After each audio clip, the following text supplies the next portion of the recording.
Habiendo identificado las amenazas, hablemos entonces sobre los riesgos.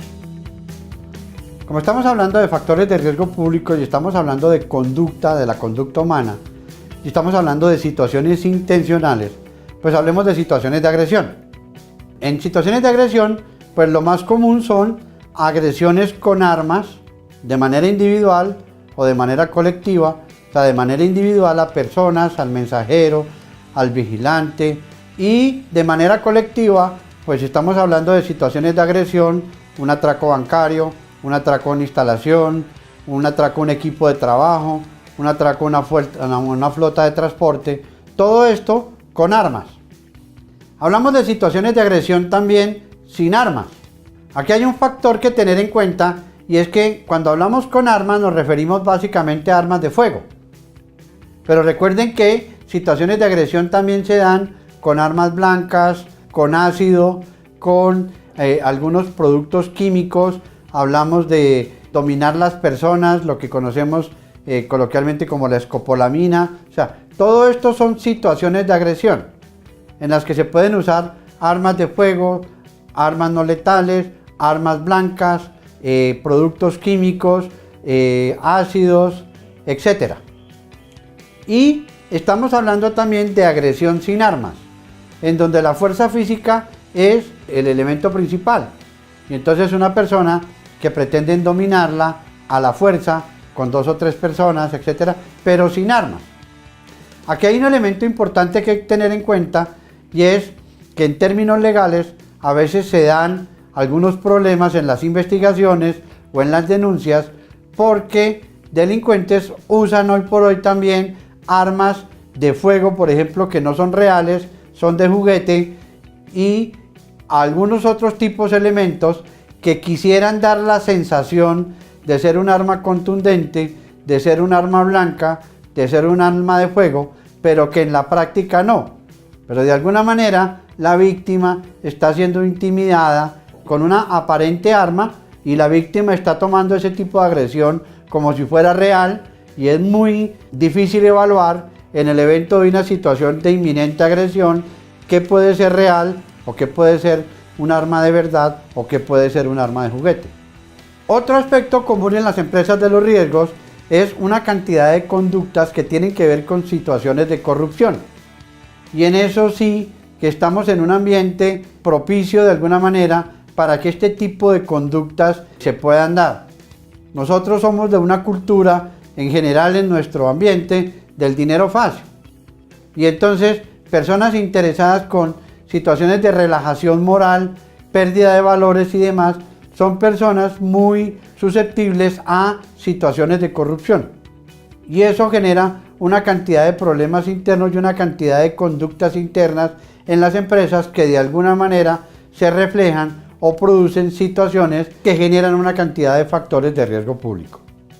Hay otro tipo de riesgos que se dan como producto de la intimidación individual o colectiva. Intimidación que puede ser verbal, que puede ser escrita, simplemente para generar terror. Y eso produce unos ambientes de tensión y unos ambientes de distracción que al final terminan reflejándose en factores de riesgo público. Si nos vamos al otro extremo, pues podemos hablar de toma de rehenes y podemos hablar de una cantidad de conductas ya que en nuestro medio, por ejemplo, se han presentado en peajes o se han presentado en instalaciones de la fuerza pública, que de alguna manera, pues por supuesto que generan lesiones y generan pérdidas de vidas, pero que son situaciones de agresión. Podríamos llamar macro situaciones de agresión. Tenemos también a nivel directivo y a nivel ejecutivo, que es más frecuente verlo, situaciones de secuestro. El secuestro de alguna manera genera factores de riesgo público porque puede generar lesiones físicas, pero en el mejor de los casos genera lesiones psicológicas, tanto a la víctima como a la familia y las personas de su entorno familiar y social. También tenemos como factores de riesgo público situaciones de extorsión. La incertidumbre y una cantidad de situaciones que se dan a partir de la extorsión generan factores de riesgo público. Además, porque terminan generando, justificando otro tipo de conductas de agresión. Entonces, factores de riesgo público bien importantes que proceden de la extorsión generan una cantidad de situaciones en términos de lesiones físicas o psicológicas de las víctimas o de las personas de su entorno. El espionaje industrial genera una cantidad de resentimientos y genera una cantidad de conductas. Si bien el espionaje industrial es una mala práctica, es una situación que va en contra de la ética, pues por supuesto que también eso genera una cantidad de malas prácticas, de malos hábitos y de malas conductas que terminan al final desbordando en situaciones o en factores de riesgo público. Los robos continuados generan a veces una cantidad, además de la pérdida de bienes en las empresas, generan también una cantidad de conductas y de compromisos entre quienes los están desarrollando esas malas conductas y entre quienes de alguna manera son testigos o son actores activos o pasivos, y eso genera una cantidad de resentimientos y una cantidad de situaciones que al final desbordan en conductas de agresión que generan factores de riesgo público. Esto también se traduce en conductas y comportamientos de violencia en el puesto de trabajo. No solamente por ese tipo de conductas o por ese tipo de malas prácticas, sino también por otras situaciones, tanto individuales como personales, como de equipos de trabajo. Se dan hoy por hoy conductas que las conocemos como violencia en el puesto de trabajo. Y por supuesto, el acoso laboral. El acoso laboral es una costumbre común que se está presentando en las empresas. Por supuesto que de alguna manera se han desarrollado normas y leyes para controlar el acoso laboral, para prevenir el acoso laboral, pero a veces es bien importante considerar que no está clara la línea que divide el acoso laboral frente a la presión por resultados.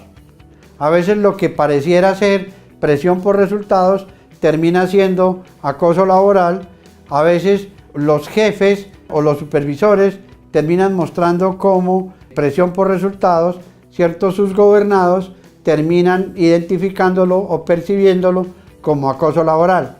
Hoy por hoy muchas de las denuncias o de las quejas que se llevan a cabo en oficinas de trabajo y en conflictos laborales, a veces demostrar el acoso laboral es bien complicado, porque lo que pareciera ser acoso laboral, desde otra óptica puede ser presión por resultado.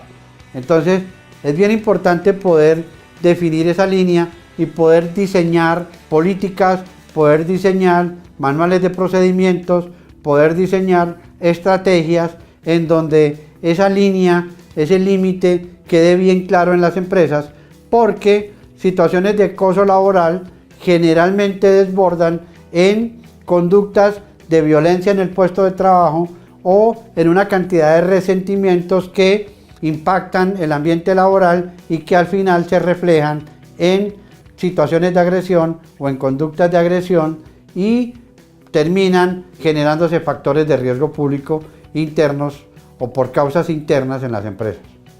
En materia de riesgos, las vulnerabilidades tienen que ver básicamente de alguna forma con ingenuidad. Ingenuidad es pues no tener conocimiento de los riesgos. Y entonces en esto que le hemos mencionado más otros aspectos y seguramente otros factores que se dan en las empresas dependiendo del sector económico y dependiendo los procesos y dependiendo las relaciones internas de una cantidad de factores, pues se dan situaciones en las que hay ingenuidad porque no se conocen y se vienen a reflejar es cuando ya hay una situación de riesgo importante, o también se dan por la negación. Conocemos el riesgo, pero lo negamos. Esto le pasa a otros, a nosotros no nos ocurre. A partir de eso se generan una cantidad de vulnerabilidades.